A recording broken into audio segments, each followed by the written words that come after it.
Olá, seja muito bem-vindo a mais uma aula incrível hoje sobre o mundo de Urântia, que é o nosso planeta aqui. Essa já é uma sequência de aulas que nós já viemos olhando para ela e vamos dar continuidade. Nós já lemos o documento 120, trabalhamos o documento 121, que é um documento de passagem, e agora a gente vai entrar no documento 122, que fala da vida, do nascimento e da infância de Jesus, Micael, aqui no nosso planeta. A ideia da aula de hoje é se você já se perguntou se existe um ponto de vista diferente do que é trabalhado na Bíblia. O que seria de nós, seres humanos aqui, se nós tivéssemos uma outra ideia, uma outra informação referente à Bíblia, as religiões, e essas informações, elas tivessem um fundo diferente.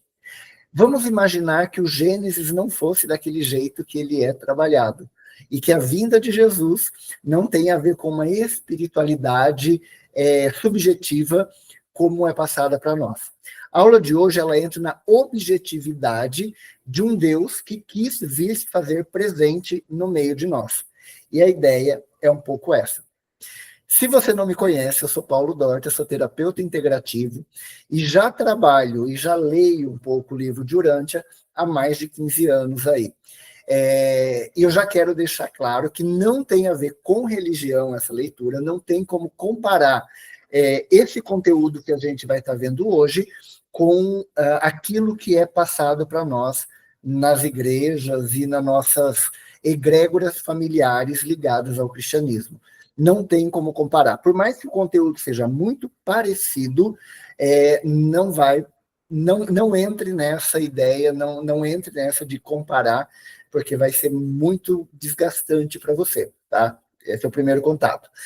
E a segunda coisa é que essa leitura que eu faço, ela é tendenciosa. Então, não é uma leitura simplesmente para a gente entender o livro de Urântia. Sim, nós vamos entender o livro de Urântia, mas eu vou sempre puxar um pouco para um lado que tem a ver com sintonia quântica. Eu sou terapeuta integrativo, trabalho com o método de sintonia quântica, que é um método que trabalha energia e vibração das pessoas, e há mais de 15 anos o Sintonia ele transforma a vida das pessoas. E aqui, a partir desse vídeo, a partir deste conteúdo, eu vou explicar algumas coisas do Sintonia Quântica também para você. Se você quer saber mais sobre Sintonia Quântica, vou deixar bastante informação aqui na descrição desse vídeo. Se você quiser saber sobre curso, palestra, formação, imersão, capacitação, todas essas informações vão estar na descrição aqui abaixo. Se você quiser saber mais sobre o livro de Urântia, tem alguns vídeos anteriores que dá para você pesquisar também, tá bom? E vai ter muito vídeo mais daqui para frente também. Se você é novo aqui nesse canal do Sintonia Quântica e chegou pelo livro de Urântia, eu vou pedir para você se inscrever no canal, ativar o sininho, para não perder nenhum vídeo, porque não é só sobre o livro de Urântia. Eu trabalho práticas integrativas, terapias energéticas, então tem muito conteúdo que nós podemos trabalhar aqui e fazer com que você desenvolva a sua capacidade de crescimento interior, tá? E se você gostar desse conteúdo, já deixa seu like aqui, compartilhe com os amigos para chegar a muito mais pessoas esse material. E se você tem algum comentário, seja crítica, sugestão ou uma avaliação, deixa aqui no final também, que eu tenho o maior prazer em responder todas as mensagens que são deixadas, tá bom? Vamos lá, então, nós vamos ver o documento 122 do livro de Urântia, e eu vou compartilhar com vocês aqui.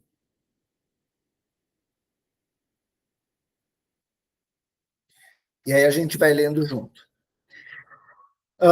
Então, vamos lá. Nós temos que entender que este momento é um momento do nascimento de Jesus, e ele vai dar alguns aspectos que são muito interessantes, e talvez a gente falte esses detalhes quando a gente vai ler a Bíblia, por exemplo.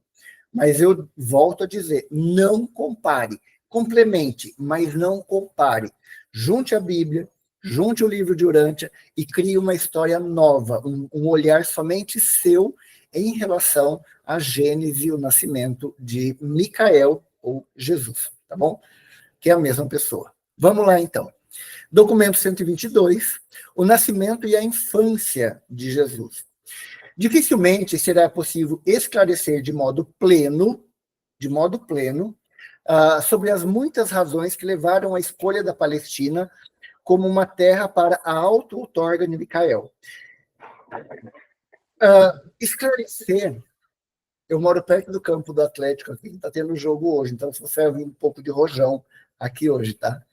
É possível esclarecer de modo pleno, mas no capítulo anterior a gente já leu um pouco sobre alguns dos motivos que levaram à escolha da Palestina.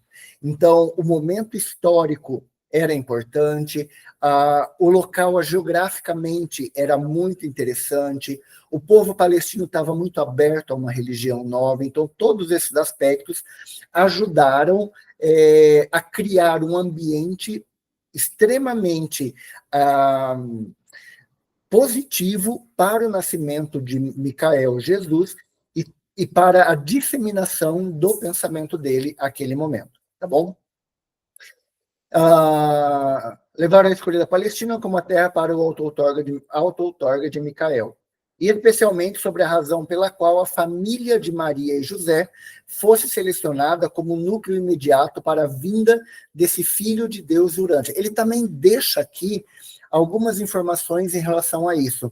Ele fala que a genética de Maria e José também foram fundamentais para que esse casal específico trouxesse Jesus a esse planeta, tá?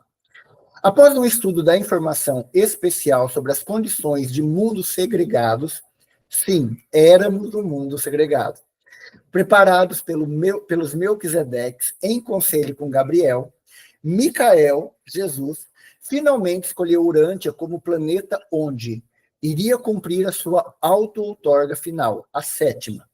Depois dessa decisão, Gabriel fez uma visita pessoal a Urântia e, pelo resultado do seu estudo dos grupos humanos e da sua pesquisa das características espirituais, intelectuais, raciais e geográficas do mundo e seus povos, ele decidiu que os hebreus possuíam aquelas vantagens relativas que garantiriam a sua seleção para a raça, como a raça para a auto-outorga. Então, ele já deixa aqui meio claro algumas informações que ele fala que não tem muita clareza ali em cima, tá? Então, ele já vai trazendo dicas para a gente do que foi importante. Então, a genética, a evolução genética e a multiplicidade genética, ela acaba sendo muito importante para nós neste momento da outorga de Jesus aqui no nosso planeta. Depois que Micael aprovou essa decisão, Gabriel destacou a comissão familiar dos 12. Os 12 é um grupo que vem sempre à frente. Quando o nosso planeta foi criado, um grupo também veio aqui no nosso planeta, e ali tinha biólogo, geneticista, tinha Melquisedeques, que são ligados à espiritualidade, tinha pessoas ligadas ao direito, então tinha várias raças e várias egrégoras que vieram adiante para preparar o ambiente para a criação do planeta, e agora, nesse momento, a vinda do nosso Criador, digamos assim. Chegou a comissão dos 12, selecionada entre as mais elevadas personalidades do universo, e despachou-a para Urântia, encarregando-a da tarefa de efetuar uma investigação sobre as famílias judaicas.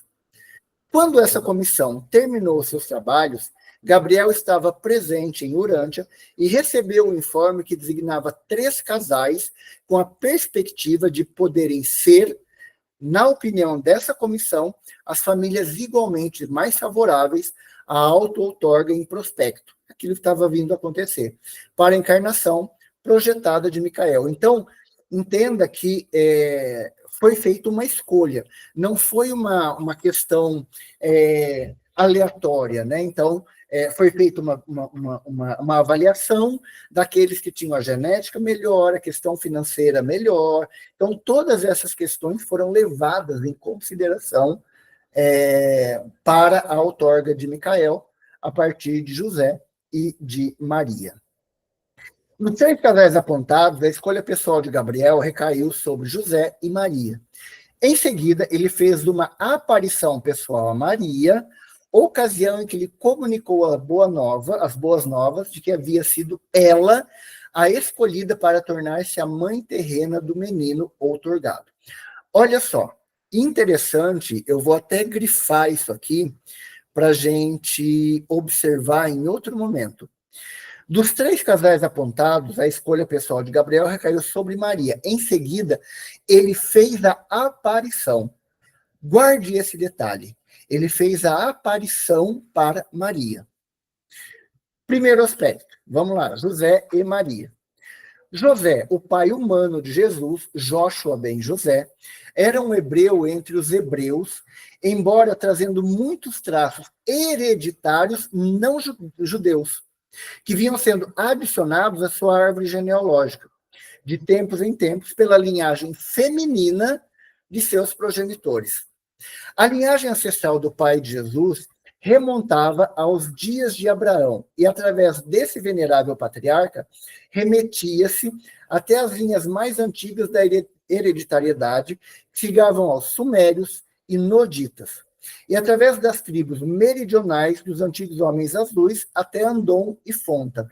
Andom e Fonta, a gente vai ler em outro momento, foram os primeiros humanos criados aqui no planeta. Eles eram gêmeos e eles nasceram de um processo evolutivo. Então, e os homens azuis é aquilo que aquele processo anterior, tá? Também vamos ler isso em outro momento. Davi e Salomão não estavam na linha direta dos antepassados de José, nem a sua linhagem ia diretamente a Adão. Os ancestrais imediatos de José eram trabalhadores em artefatos, construtores, carpinteiros, pedreiros e forjadores. José, ele próprio, era carpinteiro e mais tarde foi um empreiteiro. A sua família pertencia a uma longa e ilustre linhagem notável de gente comum. Então, uma das escolhas que foi feito para que Jesus viesse era que ele viesse de uma geração, de uma hereditariedade comum, que ele não tivesse traços que o diferenciasse da população em geral. Ele era um ser comum. Ele não tinha os olhos mais bonitos, ele não tinha a boca mais bonita, ele não era vistoso, né? Ele era uma pessoa comum, tá? Acentuada aqui e ali pelo aparecimento de indivíduos incomuns que se haviam distinguido de algum modo e que estiveram ligados à evolução da religião em Urântia. Maria, a mãe terrena de Jesus, era descendente de uma longa linhagem de ancestrais singulares que abrangia várias das mulheres mais notáveis nas histórias de raças de Urântia. Embora Maria fosse uma mulher comum dos seus dias e geração, dona de um temperamento bastante corriqueiro, normal, ela contava entre os seus antepassados com mulheres bem conhecidas como Anon, Tamar, Ruth, Betsabá, Ansi, Cloa, Eva, Enta e Rata, algumas delas citadas na Bíblia, outras não. Nenhuma mulher judia daquela época era de linhagem mais ilustre de progenitores e nenhuma remontava a origem mais auspiciosa. A uniformidade da linha de ancestrais de Maria e a de José caracterizava pela predominância de indivíduos fortes, mas comuns. Era quebrada aqui e ali por várias personalidades que destacavam na marcha da civilização e da evolução progressiva da religião. Então, a religião era muito importante. A gente viu isso lá no documento 120. Tá? Então, dá uma olhada nos vídeos que a gente tem lá do documento 120, que isso se destaca muito lá. Tá bom? Do ponto de vista racial, não seria próprio considerar Maria como judia. Na cultura e na crença, ela era judia, mas pelos dons hereditários, era mais uma composição de sangue sírio, hitita, fenício, grego e egípcio, de modo que sua herança racial era mais genérica que a de José. Então, entende que tem alguns aspectos aqui que, que a gente precisa destacar neste momento aqui, que tem a ver com uma questão genética evolutiva e genética de consideração, digamos assim, de uma abrangência maior. Muitas vezes a gente fica focado que eu tenho sangue alemão, sangue italiano. É legal a gente saber de onde que nós viemos, mas também é muito interessante a gente olhar para a força das raças unidas. Então, o Sintonia, ele olha um pouco para isso. Ele olha as raças de forma individual, mas ele olha aquilo que é resultado das raças. A cultura, uma cultura que é fechada em si mesma é uma cultura única, é uma cultura que ela não evolui. Quando essa cultura encontra outras culturas, ela passa por um processo de transformação. Ela não perde a sua identidade, mas ela evolui. Assim como a língua. A nossa língua, a língua portuguesa, em relação a Portugal, a nossa língua ela evoluiu. Nós criamos fonemas diferentes, nós criamos palavras diferentes, nós criamos um vocabulário que é muito mais abrangente do que a língua ainda portuguesa. Tá? Então, hoje existe uma discussão muito grande do português de Portugal e o português brasileiro, e hoje o Brasil já é quase considerado uma língua nova em relação à língua portuguesa. Tem alguns estudos em relação a isso, não vou entrar muito nisso, mas a ideia aqui é fazer com que as coisas sejam vistas de uma forma evolutiva, de uma forma mais abrangente, e não de uma forma resumida a um aspecto apenas, tá bom? De todos os casais que viviam na Palestina por volta da época da auto-outorga projetada de Micael, José e Maria possuíam uma combinação ideal de parentescos raciais abertos e de dons de personalidade acima do normal. Entende que esses aspectos abertos oferecia para eles dons de personalidade de várias raças acima do normal. Era o plano de Micael aparecer na Terra como um homem comum, de modo tal que a gente comum o entendesse e o recebesse.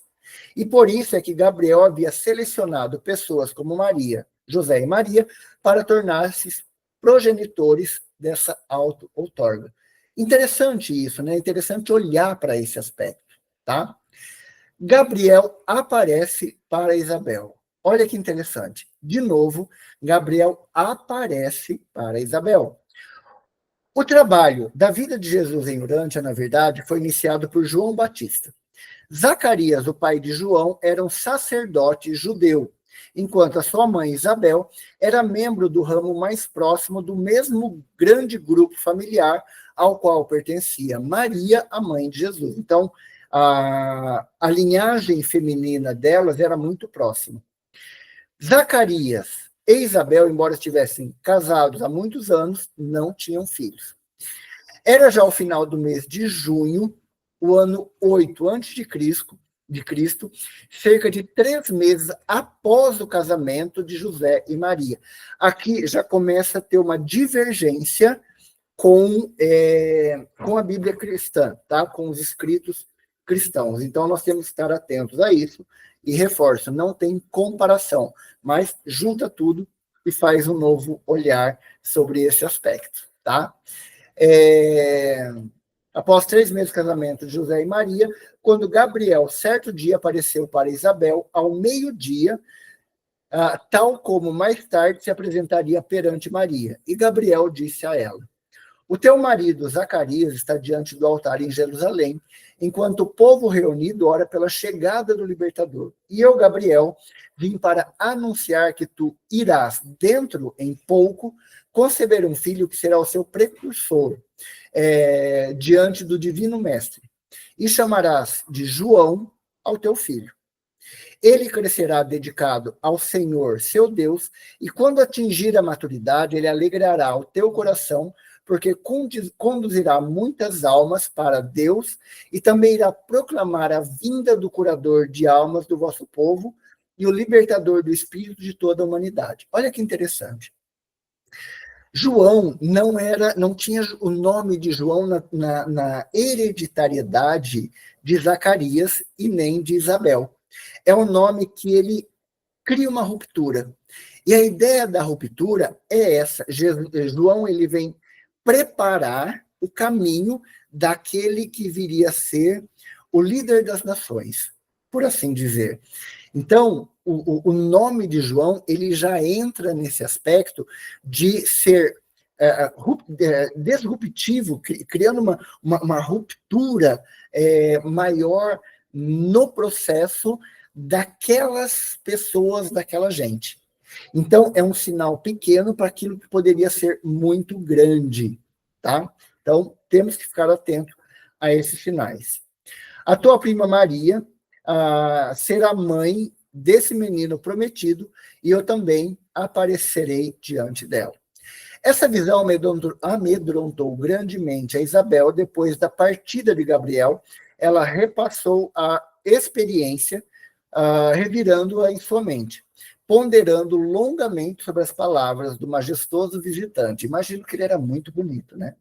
Mas não falou da revelação a ninguém, exceto ao seu marido, até que posteriormente, afinal, visitasse Maria em princípios de fevereiro do ano seguinte. Então, ele dá data, ele traz algumas datas para que a gente possa se ancorar a essas informações. Vamos lá. Durante 5 meses, contudo, Isabel guardou aquele seu segredo, até mesmo do marido. E quando contou a ele sobre a visita de Gabriel, Zacarias permaneceu cético e durante semanas duvidou de toda a experiência. Só consentindo em acreditar na visita de Gabriel à sua esposa e sem maior entusiasmo quando não mais podia duvidar de que ela esperava uma criança.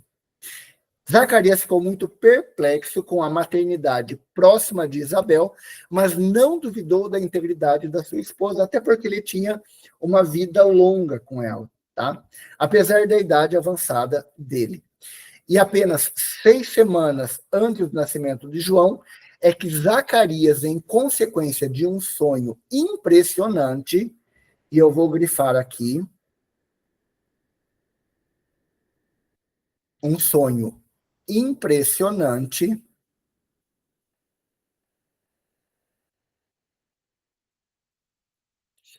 tornou-se plenamente convencido de que Isabel estava para tornar-se mãe de um filho do destino, aquele que iria preparar o caminho para a vinda do Messias. Olha que interessante. Para Isabel e para Maria, ele aparece fisicamente. Para Zacarias, ele aparece em sonho. Ele aparece quando ele não está consciente, digamos assim. Ele aparece a partir da inconsciência de Zacarias. Tá? Isso vai acontecer também com José. Já adianto para você aqui. Gabriel apareceu para Maria por volta de meados de novembro do ano 8 a.C., no momento em que ela estava trabalhando na sua casa em Nazaré.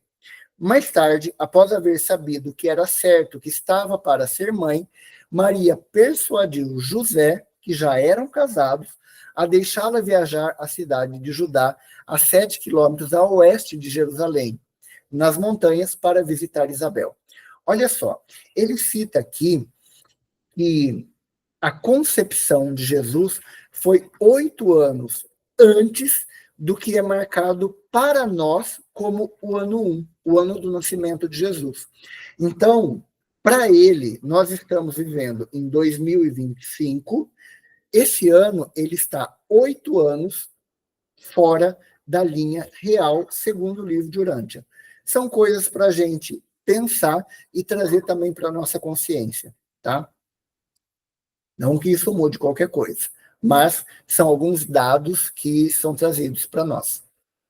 Gabriel tinha informado a cada uma dessas duas futuras mães sobre a sua aparição à outra.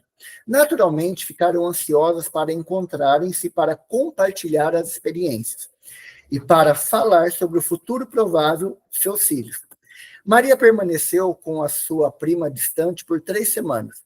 Isabel fez muito para fortalecer em Maria a visão, né, a fé na visão de Gabriel, de modo que ela voltou para sua casa, mas plenamente dedicada ao chamado de ser mãe do menino predestinado, a quem ela muito em breve iria apresentar ao mundo como um bebê indefeso, uma criança comum, normal deste reino, mas, porém, o líder de todas as nações.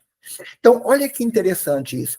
O papel de Isabel foi reforçar a fé de Maria. Entende que a mulher mais velha, ela reforça a fé da mais nova neste momento, que é extremamente importante.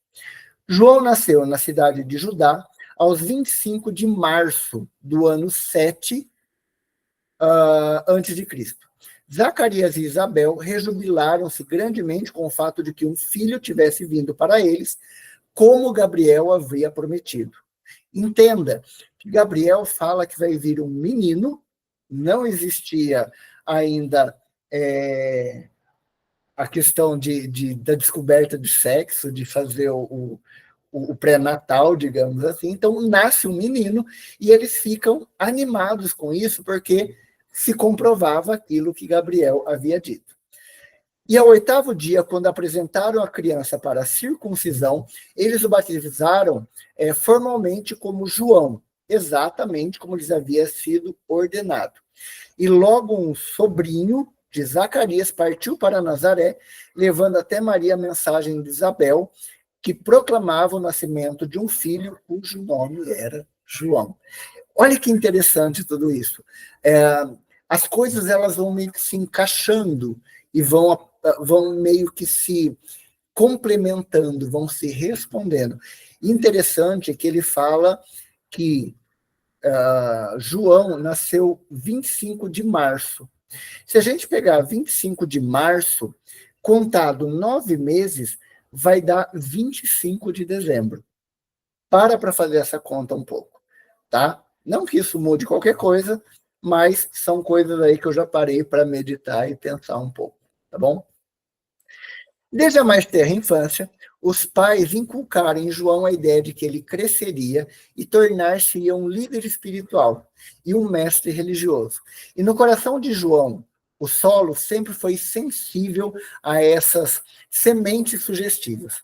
Ainda quando criança, o encontravam frequentemente no templo durante os ofícios do serviço do seu pai. Então, Zacarias, ele era um líder religioso, então João acompanhava Zacarias nesse ofício do dia a dia dele.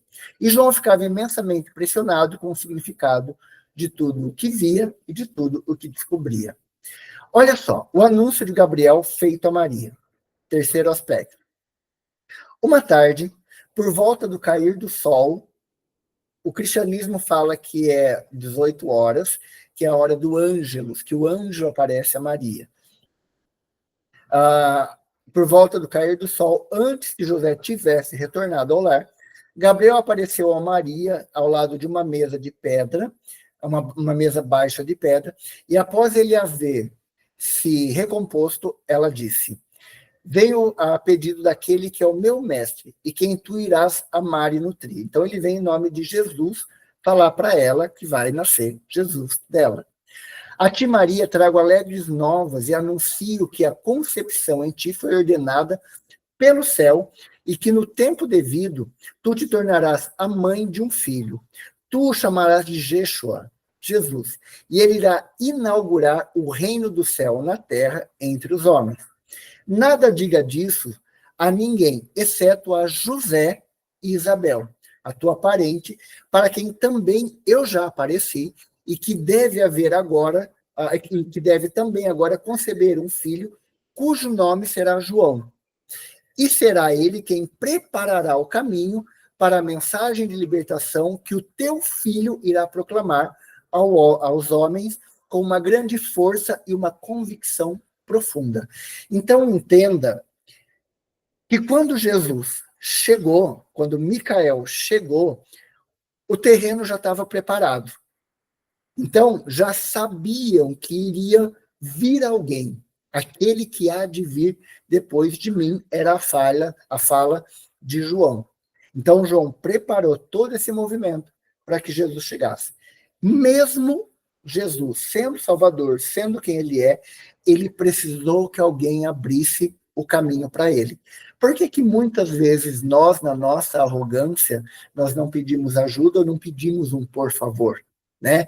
E deixa claro, a leitura aqui do livro de Urântia deixa muito claro que Jesus era grato a João por tudo que ele fez. A gente vai ver no decorrer das leituras que Jesus tinha uma gratidão muito grande por tudo que João fez ao abrir o caminho para ele. Tá? E não duvides tu da minha palavra, Maria, pois este lar foi escolhido como residência mortal do menino predestinado. A minha bênção recai sobre ti, e os poderes do Altíssimo irão fortalecer-te, e o Senhor de toda a terra acobertar-te-á na sua sombra. Maria ponderou sobre essa visitação, e secretamente no seu coração, durante várias semanas, antes de ousar abrir-se com o marido a respeito desses acontecimentos inusitados, até que estivesse certo de que carregava em si uma criança. Então, ela esperou ter a certeza de que estava grávida para falar qualquer coisa. Ao escutar sobre tudo isso, ainda que grande fosse a sua confiança em Maria, José ficou meio perturbado, com a pulga atrás da orelha, e não pôde dormir por várias noites. A princípio, José tinha dúvidas sobre a visita de Gabriel. Depois, quando estava quase se persuadindo de que Maria tinha realmente ouvido a voz e visto de forma o mensageiro divino, José torturava-se ao pensar sobre como poderiam ser essas coisas. De vir um anjo, de falar que vai nascer um menino, que esse menino vai ser quem ele foi. Tá? Como a progênie de seres humanos poderia ter um filho divino? Essa era a pergunta de José. Tá? Como ele, sendo ele quem ele era, poderia dar à luz a um espírito divino. E José não podia nunca reconciliar essas ideias conflitantes, até que depois de várias semanas de muito pensar, ambos, ele e Maria, chegaram à conclusão de que tinham sido escolhidos para tornarem-se os pais do Messias. Então, vendo tudo o que estava acontecendo, eles se convenceram disso. Ainda que o conceito judeu não fosse nem um pouco de que o libertador aguardado deveria ter a natureza divina. Eles acreditavam que ele era um guerreiro, assim como Davi foi, assim como Salomão foi, assim como a maioria dos reis lutaram para libertar o povo da escravidão que eles viviam em relação aos outros povos, e naquele momento, os romanos. Ao chegarem a essa importante conclusão, Maria apressou-se a partir para visitar Isabel. Quando retornou, Maria foi visitar os seus pais, Joaquim e Ana, seus 2 irmãos e 2 irmãs, bem como seus pais sempre foram muito céticos sobre a missão divina de Jesus, embora até esse momento, evidentemente, nada soubessem da visitação de Gabriel. Mas Maria confidenciou a sua irmã Salomé que achava que o seu filho estava destinado a tornar-se um grande mestre. Então, outra informação importante aqui, a Bíblia não fala da família de Maria, fala que ela era filha de Joaquim e de Ana, mas não que ela tivesse mais irmãos. E ela fala aqui, até acho para desencargo de consciência, para uma das irmãs dela, que o seu filho estava destinado a tornar-se um grande mestre. Né? Então, interessante a gente levar isso em consideração. O anúncio que Gabriel fez a Maria aconteceu no dia seguinte à concepção de Jesus, e foi o único evento de ocorrência sobrenatural ligado a toda a experiência de Maria de conceber e trazer dentro de si o menino da promessa. olha que interessante o que ele fala aqui, ó. Foi o único evento de ocorrência sobrenatural ligado a toda a experiência de Maria de conceber a vida ao menino da promessa. Então, ele não vai levar em consideração aqui a assunção de Maria, a virgindade de Maria, ele vai deixar tudo isso meio de lado, tá? Ele vai quebrar um pouco desse paradigma. Para quê? Para reforçar que Jesus tinha, sim, a sua humanidade. Tá? E que Jesus tinha toda uma energia genética da nossa humanidade no corpo físico dele. O corpo astral, mental superior, a essência de Jesus, é outra coisa que a gente trabalha desvinculado no conteúdo do Sintonia Quântica. Tá? Então, o conteúdo de sintonia quântica, a gente trabalha corpo físico, corpo astral, mental superior, a nossa alma, a nossa essência, a nossa substância enquanto mônada. Tá? Então, ele também trabalha dessa forma aqui dentro do livro de Urântia. A genealogia de Jesus tem toda uma questão de gen e de fenótipo. Isso é importante a gente levar em consideração. Mas não se descarta a essência divina de Jesus dentro desse processo todo, tá bom? Esse é o último aspecto que a gente vai trabalhar hoje, que fala do sonho de José. Então, Zacarias sonha e José também sonha.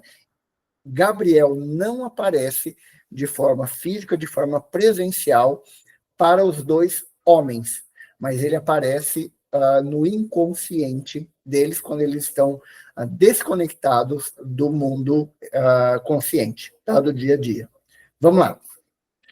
José não se conformou com a ideia de que Maria estivesse para tornar-se mãe de uma criança extraordinária.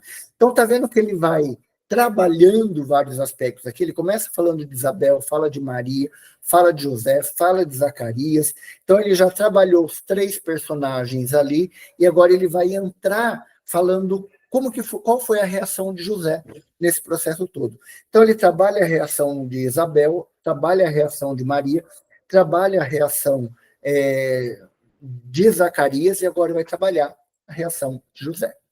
José não se conformou com a ideia de que Maria estivesse para tornar-se mãe de uma criança extraordinária, até que teve a experiência de um sonho de forte impressão. Tá? Nesse sonho, um mensageiro celestial brilhante apareceu a ele e, entre outras coisas, disse: José, apareça sob o comando daquele com letra maiúscula, que agora reina nas alturas, e tenho o mandado de instruí-lo a respeito do filho que Maria irá gerar e que se tornará uma grande luz para o mundo. Nele estará a vida, e a sua vida tornar-se-á a luz da humanidade. Olha que interessante isso, que bonito isso, né? Ele virá primeiro para o seu próprio povo. Todavia, poucos destes o receberão, mas a quantos o receberem será revelado que são os filhos de Deus. Depois dessa experiência, José deixou totalmente de duvidar da história de Maria, sobre a visita de Gabriel e sobre a promessa de que a criança estava para nascer, tornar-se-ia um mensageiro divino para o mundo. Então, olha que interessante esse projeto todo. E ele reforça ali que vai nascer de Maria, e ele trabalha com a ideia de filho. Como que ele coloca aqui? Irá gerar e tornar segura do mundo. Nele será a vida, e a sua vida tornar-se-á. A respeito do filho que Maria gerará e tornar-se uma grande luz para o mundo. Nele estará a vida, e a sua vida tornar-se-á a luz da humanidade. Ele virá primeiro para o seu próprio povo, todavia poucos desses o receberão, mas a quantos o receberem será revelado que são os filhos de Deus. Depois dessa experiência, José deixou totalmente duvidar na história de Maria sobre a visita de Gabriel e sobre a promessa de que a criança estava para nascer, tornar-se um mensageiro divino para o mundo. Me dê um lápis aqui, eu entro daqui a pouco nisso de novo. Em todas essas visitações, nada foi dito sobre a casa de Davi. Então, a ideia de que nasceu de José e de Maria porque era descendente de Davi, não tem nada a ver com isso. Até porque Davi não era da casa, José não era da casa de Davi. Pelo menos é o que ele finaliza aqui. Nada mais deixou transparecer que Jesus tornar-se o libertador dos judeus, nem mesmo que seria o Messias há muito esperado. Jesus não era um Messias tal como os judeus haviam antecipado, mas era o libertador do mundo, não dos judeus apenas. A sua missão não se dirigia apenas a um povo, mas todas as raças de povos. Entende que agora a genealogia e a genética de Maria e de José de ser sírio, libanês, hitita, tudo isso faz parte porque não está ligado a um povo, mas a todos os povos. Então, o livro de Urântia, ele vem reforçar aquilo que muitas vezes no cristianismo é colocado, que Jesus veio para todas as nações.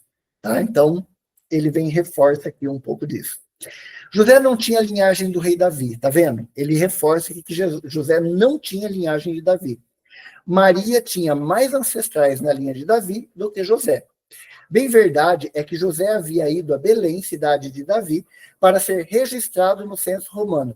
Mas isso aconteceu porque 6 gerações antes, 200 anos aí mais ou menos, o ancestral de José, naquela geração, sendo um órfão, tinha sido adotado por um certo Zadok, que era descendente direto de Davi.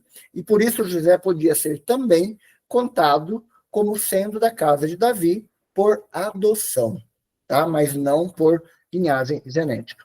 A maioria das chamadas profecias messiânicas no Antigo Testamento puderam ser aplicadas a Jesus. E, sobretudo, muito tempo depois que a sua vida na Terra havia sido vivida. Então, o que está falando aqui? Que existe uma espécie de forçação de barra de algumas profecias do Antigo Testamento em relação à vida de Jesus. Durante séculos, os profetas hebreus haviam proclamado a vinda de um libertador e essas promessas tinham sido elaboradas por gerações sucessivas e referiam-se a um governante judeu que iria sentar-se no trono de Davi e que, por meio dos métodos miraculosos de Moisés, estabeleceria os judeus na Palestina como uma nação poderosa, livre do domínio estrangeiro. Então, tem vários aspectos aqui que a gente tem que levar em consideração. Galera, tá gostando disso aqui? Tá legal? Então, curte, compartilha, já anota tuas perguntas aí para você deixar para mim no final aqui e eu responder para você depois, tá bom? A gente já está chegando no final e eu quero muito que você acompanhe os próximos materiais que eu for deixando aqui para você nesse canal, tá bom? Novamente, muitas das passagens figurativas encontradas nas escrituras dos hebreus foram posteriormente aplicadas de modo distorcido à missão da vida de Jesus. Muitos dos dizeres do Antigo Testamento foram deformados de modo a parecerem adequar-se a algum episódio da vida do Mestre Jesus na Terra. Jesus, certa vez,